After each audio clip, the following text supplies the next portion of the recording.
ఈ రోజున ఎడతెగక గర్భఫలం కోసం ప్రార్థించే ఒక స్త్రీని తీసుకుందాం. The day she got to know that she is pregnant, ఏ రోజైతే తను ప్రెగ్నెంట్ అని తను తెలుసుకుంటుందో ఆ రోజు దేవుని మహింపరుస్తుందా, ఆ రోజు వెళ్ళి తన భర్తకు చెప్తుందా, లేదా ఆ రోజు వెళ్ళి తన తల్లికి చెప్తుందా, లేకపోతే ఇది ఓన్లీ టెస్టే కదా, నిజంగా బిడ్డ పుట్టిన తర్వాత అప్పుడు నేను వెళ్ళి చెప్తాను అని అనుకుంటుందా? Does she wait for the miracle to actually come in to existence to worship God? నేను చెప్తుంది మీకు అర్థమవుతుందా? The minute she got to know that she is pregnant, she will not stop worshipping God. హల్లెలూయా.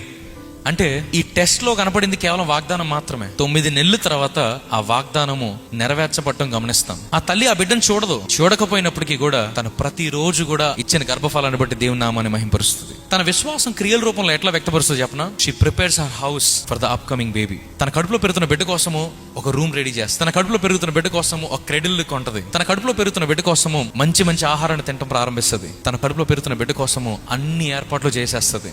తను prepare చేసుకుంటది. తన house ని prepare చేస్తుంది. అంత మాత్రమే కాదు, తన భర్తను కూడా ప్రిపేర్ చేస్తుంది. తనకి ఇవ్వబడిన వాగ్దానాన్ని బట్టి తన శరీరాన్ని సిద్ధపరచుకోవడం కాదు, తన గృహం మాత్రమే సిద్ధపరచుకోవడం కాదు, తన అంబియన్స్ అంతటిని, తన మైండ్ సిద్ధపరచుకోవడం కాదు, she even prepares her husband. Pregnant women కంట విపరీతమైన హార్మోనల్ ఇంబ్యాలెన్స్ ఉంటుందంట. అంటే ఒక నిమిషం నవ్వుతారు, ఒక నిమిషం కోపంగా ఉంటారు, ఒక నిమిషం పిచ్చెక్కిపోతారు, చిన్న చిన్న వాటికి ట్రిగర్ అయిపోతారు. అబ్బా, అసలు ఆ మూడ్ ని హ్యాండిల్ చేయడం చాలా కష్టం. ఎందుకు హార్మోనల్ ఇంబ్యాలెన్స్ జరుగుతుంది తెలుసా? ఎందుకని ఆమె అట్లా చేస్తా తెలుసా? ఫుల్ ఇరిటేట్ అయిపోయి, హస్బెండ్ ఇరిటేట్ చేసేసి గొడవలు అయిపోయి ఏదేదో అయిపోయి. ఎందుకో తెలుసా? ఫ్యూచర్ లో ఆ గర్భఫలము నుంచి బాబు పాప పుట్టిన తర్వాత అర్ధరాత్రి ఏడుస్తూ ఉంటే హస్బెండ్ ఇరిటేట్ అవ్వడం. ఎందుకో తెలుసా?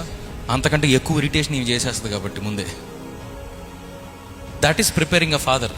A mother not only prepares herself, a mother not only prepares her home, a mother not only prepares her entire world for the upcoming baby, but also she prepares her husband. తన భర్తను కూడా సిద్ధపరిచేస్తుంది. అంటే అన్ని రకాలైన mood swings కి ఆ భర్తను సిద్ధపరిచేస్తుంది. ఈ రోజున మీరు అద్భుతం కొరకు ఎదురు చూస్తూ ఉండగానే దేవుని ఆరాధించే వారిగా ఉన్నారు. ఒక గర్భవతి అయిన తల్లి నిజంగా తన బిడ్డను చూస్తేనే నేను నమ్ముతానని అందు.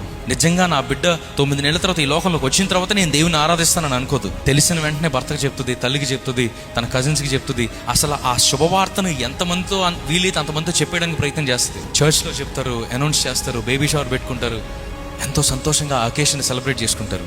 ఈ రోజున అద్భుతం ఇంకా ప్రాసెస్ లో ఉండగానే మీరు దేవుని నామాన్ని మహింపరచడం నేర్చుకోవాలి. హల్లెలూయా. ఈ రోజున I don't know what miracle you are waiting for. ఏ అద్భుతం కోసం ఎదురు చూస్తున్నారు? ఏ బ్రేక్ త్రూ కొరకు ఎదురు చూస్తున్నారు? ఏ స్వస్థత కొరకు ఎదురు చూస్తున్నారు? ఏ జాబ్ కొరకు ఎదురు చూస్తున్నారు? ఏ ప్రెగ్నెన్సీ కొరకు ఎదురు చూస్తున్నారు? ఈ రోజున దేవుడు అంటున్నాడు, you need to worship me while you wait.